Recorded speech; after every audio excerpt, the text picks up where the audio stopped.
Hi, ladies and gentlemen.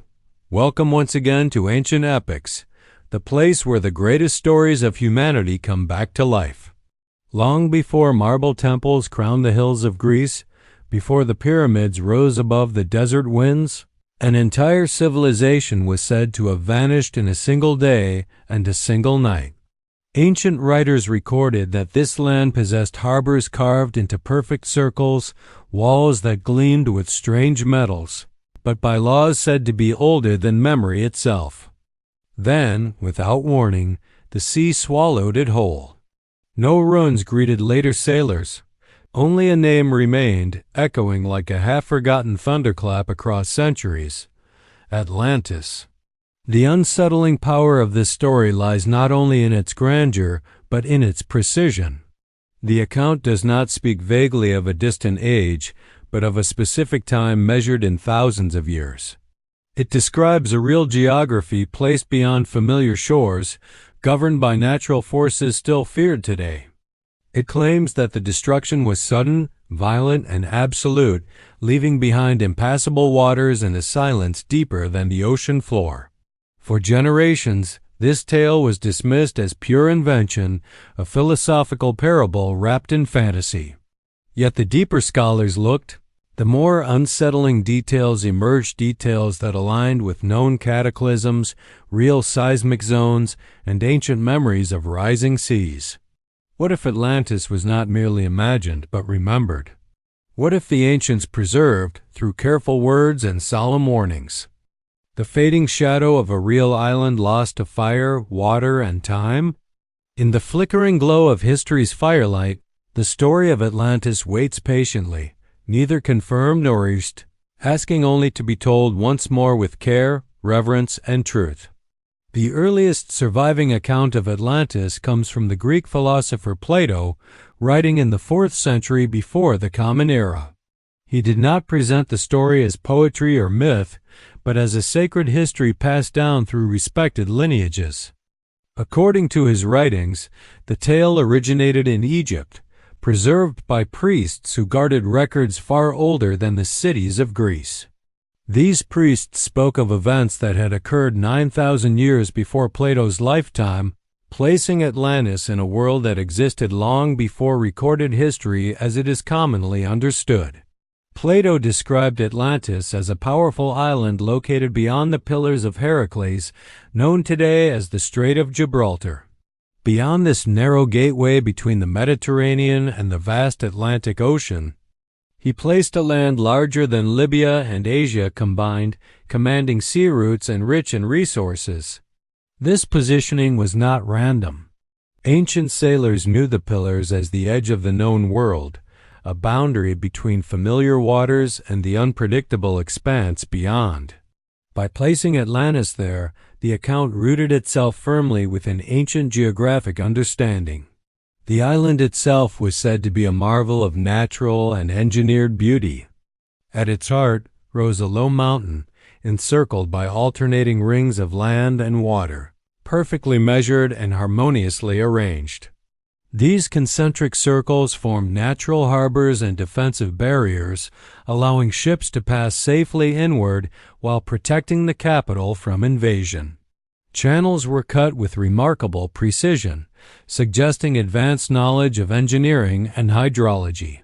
Stone quarried from the island's own mountains was used to build walls and temples, some white, some black, and some red, creating a city of striking contrast and symmetry. One of the most intriguing materials mentioned in the account is orichalcum, a metal described as second only to gold in value and brilliance. For centuries, this substance was thought to be purely mythical. Yet ancient texts outside Plato also reference it, and modern underwater discoveries near Sicily have revealed ingots of a copper-zinc alloy matching classical descriptions. While such finds do not prove Atlantis, they remind scholars that ancient metallurgical knowledge was far more advanced than once believed. Atlantis was governed by a line of kings descended from Poseidon, the god associated with the sea, earthquakes, and horses. This divine ancestry symbolized a deep connection between the people of Atlantis and the natural forces surrounding them. The kings ruled according to sacred laws engraved upon a pillar within a central temple. These laws emphasized balance, restraint, and harmony between power and wisdom. For a time, the Atlanteans were said to live virtuously, respecting both divine order and human limits. Over generations, however, the balance began to shift. The divine element within their rulers grew faint, overshadowed by ambition and pride. Wealth increased, armies expanded, and the desire to dominate distant lands took root. Plato's account does not condemn ambition itself, but the loss of moderation. As moral discipline weakened, the harmony between humanity and nature fractured. In ancient storytelling traditions, such imbalance often precedes catastrophe, not as punishment alone, but as consequence. The destruction of Atlantis was described with chilling clarity. Violent earthquakes shook the land, followed by massive floods that tore through the island's carefully crafted rings. In a single day and night of misfortune, the entire island sank beneath the sea. The waters above became thick with mud, making navigation impossible. What remained was not a scattering of ruins, but an absence so complete that later generations could scarcely believe the land had ever existed. Modern science has offered several frameworks through which this account may be examined. The Atlantic region near the Azores rests along tectonic boundaries capable of significant seismic activity. Ancient volcanic islands have risen and fallen there over millennia. Elsewhere, the Mediterranean holds its own memories of sudden destruction. The eruption of Thera, known today as Santorini, around the second millennium before the Common Era, devastated the Minoan civilization with earthquakes, tsunamis, and ash clouds. While Thera lies within the Mediterranean rather than beyond it, the scale of its destruction demonstrates how advanced societies can vanish swiftly under natural forces. Another compelling layer lies in the collective memory of rising seas. At the end of the last ice age, melting glaciers caused ocean levels to rise dramatically, submerging vast coastal regions around the world. Ancient communities living near these shores would have witnessed lands disappearing beneath the waves, events so traumatic they would be preserved through story and ritual. Over centuries, such memories could coalesce into a single powerful narrative, a warning carved into cultural memory. Egyptian records, which Plato claimed as the ultimate source of the Atlantis story, the Nile civilization maintained astronomical observations and king lists stretching far into the past. Their temples were aligned with stars, particularly those associated with rebirth and cyclical time. To Egyptian thinkers, history was not a straight line, but a series of rises and falls. A lost island swallowed by the sea would fit naturally into such a worldview, not as fantasy, but as a chapter in humanity's recurring struggle with nature's vast cycles. As the firelight of ancient memory flickers, Atlantis emerges neither as a simple myth nor as a proven fact. It stands at the boundary between history and legend, science and symbolism. Its power lies not only in the question of whether it existed, but in what it represents: the fragility of greatness, the danger of imbalance, and the enduring human effort to remember what the sea has taken. In the silence after its sinking, Atlantis became a mirror held up to every civilization that followed, reflecting both splendor and warning. The waves that closed over its towers did not erase its story. They merely carried it forward. As centuries passed, the name of Atlantis drifted through the ancient world like a half-seen constellation, glimpsed only by those who studied the oldest texts with patience and humility. Greek scholars debated it quietly, some treating it as allegory, others as inherited memory. Yet beyond Greece, echoes of a drowned land appeared in many cultures, each shaped by its own landscapes and fears. From the western coasts of Europe to the river valleys of North Africa, stories endured of islands swallowed by the sea and golden ages erased by sudden catastrophe. In the traditions of ancient Egypt, the world itself was understood as vulnerable to cycles of destruction and renewal. The Nile flooded each year, destroying and restoring life in equal measure. Egyptian priests recorded that humanity had faced multiple ages, some lost to fire, others to water. These ideas align strikingly with Plato's account, in which Atlantis perished by earthquakes and floods together. Such dual catastrophe suggests not mere storytelling flourish, but an attempt to describe seismic sea waves, known today as tsunamis, generated by tectonic collapse. Geological research has revealed that massive underwater landslides and volcanic collapses have occurred repeatedly in the Atlantic Ocean. The Canary Islands, Madeira, and the Azores are all volcanic in origin, rising from deep faults in the Earth's crust. Studies of submerged plateaus near the Azores have shown evidence of once dry land, now thousands of feet below the surface. While these formations alone cannot confirm Atlantis, they demonstrate that entire landscapes can indeed vanish beneath the sea, leaving behind only stone memories and altered currents. Ancient mining practices described in classical texts further complicate the story. Plato noted that Atlantis was rich in metals, quarried from both surface and subterranean sources. Archaeology has since confirmed that prehistoric societies possessed sophisticated mining knowledge far earlier than once assumed. Copper mines in the Sinai Peninsula, gold extraction in Nubia, and tin trade routes stretching across Europe all existed millennia before classical Greece. A powerful island civilization controlling Atlantic trade routes would not have been impossible within this broader ancient economic network. Astronomical symbolism also weaves subtly through the Atlantis narrative. The concentric rings of the capital mirror ancient cosmological models in which the heavens were envisioned as layered spheres revolving around a central axis. Egyptian temples and Mesopotamian ziggurats were often designed to reflect celestial order, aligning with solstices, equinoxes, and prominent stars. Atlantis, as described, was not merely a city but a model of cosmic harmony, its geometry reflecting an ideal balance between earth, sea, and sky. When this harmony fractured, the fall was total. Plato emphasized that the Atlanteans' moral decline preceded their physical destruction. This pattern appears repeatedly in ancient literature, not as moral judgment alone, but as observation. Societies that overextended resources, ignored environmental limits, or disrupted natural systems often faced collapse. Modern research into ancient climate shifts reveals prolonged droughts, sudden cooling events, and seismic disasters coinciding with the decline of once flourishing cultures. One theory suggests that Atlantis may represent a memory of multiple lost lands compressed into a single narrative.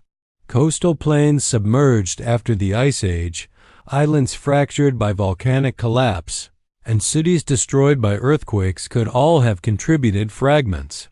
Over generations, these fragments may have been preserved by priesthoods and scholars, woven into a cohesive warning story meant to survive time even as physical evidence disappeared. The Strait of Gibraltar itself bears marks of immense geological upheaval. Around 5 million years ago, the Mediterranean Sea nearly dried out before Atlantic waters violently breached the land barrier, refilling the basin in what scientists call the Zanclean Flood. Though far earlier than human civilization, this event demonstrated the terrifying power of oceanic forces unleashed suddenly. Later, smaller scale but still catastrophic floods and quakes would have shaped human memory of the region as unstable and dangerous. Plato's insistence that the story came from Egypt rather than Greek imagination is significant. Egyptian culture placed enormous importance on record-keeping and ancestral memory. Temple libraries contained texts copied and recopied for thousands of years. While many were lost to time, their existence suggests that stories of ancient disasters could indeed have been preserved across immense spans. The priests claim that Greece had forgotten its own earlier civilizations, erased by floods, aligns with archaeological findings of Neolithic cultures drowned beneath Mediterranean waters. As Roman influence spread, interest in Atlantis faded. Practical governance replaced philosophical myth, and the story retreated into manuscripts read by few. Yet it never vanished entirely. Medieval scholars encountered it through preserved classical works, interpreting it through theological frameworks rather than geological ones. Renaissance thinkers revived the tale once more, inspired by newly discovered lands across the Atlantic, wondering whether echoes of Atlantis lingered in distant shores. Throughout these reinterpretations, the core of the story remained unchanged. A great island, technologically skilled, morally complex, destroyed suddenly by natural forces beyond control. Its endurance suggests that Atlantis fulfilled a deep human need to remember vulnerability. No wall, no harbor, no king, however powerful, could stand forever against the shifting earth and restless sea. In the quiet aftermath of the tale, Atlantis becomes less a destination to be found and more a lens through which ancient humanity understood impermanence. It stands as testimony to the awareness, present even in distant ages, that civilization is fragile. Stone crumbles, metals corrode, and coastlines redraw themselves without warning. Only stories endure, carried carefully from one generation to the next. Thus the legend survived not because it promised treasure or conquest, but because it carried truth of another kind. Atlantis warned that harmony with nature was not optional, that memory itself was a form of survival. Long after its mountains sank and its harbors filled with silt, the island lived on in the steady glow of recited history, awaiting the moment when modern minds would once again listen with ancient ears. As modern scholarship turned its gaze back toward the ancient world, Atlantis emerged once more from the margins of footnotes into serious discussion. Not as a promised discovery waiting beneath the waves, but as a cultural fossil preserved in language rather than stone. Historians, archaeologists, and geologists approach the tale with renewed caution, recognizing that ancient societies often encoded real experiences within symbolic frameworks. To understand Atlantis, they learned, one must listen not for literal coordinates alone, but for patterns of memory. Underwater archaeology has revealed that human settlements now lie submerged across vast regions of the globe. Along the coasts of the Mediterranean, stone tools, walls, and pathways rest beneath shallow seas, dating back to times when shorelines extended far beyond their present limits. Near the shores of India, Japan, and northern Europe, similar finds confirm that rising waters erased entire chapters of early human habitation.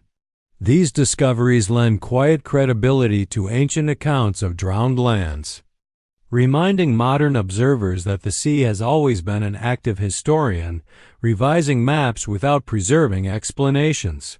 In the Atlantic world, the seafloor itself bears scars of upheaval. Massive fracture zones, collapsed volcanic flanks, and submerged plateaus testify to instability over immense timescales. The mid-Atlantic ridge, running like a submerged spine through the ocean, is a place of constant creation and destruction. Islands are born there, and islands are lost. In such a region, the disappearance of a large landmass, whether gradual or sudden, would not violate natural law. It would simply become another chapter written in stone, unreadable without the right lens. Atlantis, as remembered, was not portrayed as a primitive culture. It was described as organized, literate, architecturally skilled, and deeply engaged with the sea. Its harbors suggest advanced maritime knowledge. Its laws imply a structured society balancing power among rulers. Its emphasis on geometry and order reflects an intellectual tradition shared with Egypt and Mesopotamia, where sacred architecture mirrored cosmic principles. Such traits place Atlantis within the broader family of early complex societies, not outside history, but alongside it. Yet the most enduring element of the Atlantis story is not technological achievement, but moral tension. Ancient historians often framed catastrophe as the outward expression of inward imbalance. When restraint gave way to excess, when reverence faded into entitlement, collapse followed. This narrative structure appears across cultures, from flood traditions to fallen golden ages. It does not require divine punishment to function. It reflects observation. Societies that strain ecosystems, concentrate power, or abandon ethical limits often sow the conditions of their own undoing. Importantly, the Atlantis account avoids condemning belief systems or sacred practices. It does not target faith, nor does it mock the divine. Instead, it emphasizes responsibility, balance, and humility before forces greater than any kingdom. Such themes resonate across religious and philosophical traditions without contradicting them. The story remains careful, timeless, and inclusive, focusing on universal human challenges rather than doctrinal claims. As centuries continue to pass, Atlantis remains unclaimed by certainty. It is neither fully accepted nor fully dismissed. Instead, it occupies a rare space where myth and memory overlap. This ambiguity is not a weakness, but a strength. It allows the story to evolve alongside knowledge, absorbing new discoveries while retaining its ancient core. Each generation interprets Atlantis through its own understanding of nature, power, and loss. In this way, Atlantis becomes less about a single island and more about humanity's relationship with the earth. Civilizations rise upon coastlines, near rivers, atop fault lines, drawn to fertile lands that are also dangerous. The same waters that provide trade and nourishment can become instruments of erasure. The same mountains that yield metals can conceal instability beneath their beauty. Atlantis reminds that prosperity and peril often share the same foundation. The priests of Egypt, the philosophers of Greece, and the scholars who followed all treated memory as sacred. To remember was to survive beyond destruction. When cities fell, stories carried forward what stone could not. Atlantis, preserved in careful words, became a vessel for warning and wisdom. Its fall was not narrated with despair, but with solemn clarity, as though to ensure the lesson would endure even if the land did not. Today, the ocean still guards its depths. Whether Atlantis rests beneath Atlantic swells, scattered in fragments, or exists only as a convergence of lost histories, its influence remains intact. It continues to shape imagination, inquiry, and reflection. It invites humility before nature and respect for balance, urging civilizations to remember that endurance is not guaranteed by strength alone. In the end, Atlantis does not demand belief. It asks for listening. It asks that the ancient voices, carried across millennia, be allowed to speak without haste or dismissal. Within their measured tones lies an understanding forged by experience, that greatness is fragile, memory is precious, and the earth remembers every step taken upon it. If these ancient voices touch your heart today, please consider subscribing to Ancient Epics and ringing the bell so you never miss the next forgotten tale. Thanks for watching.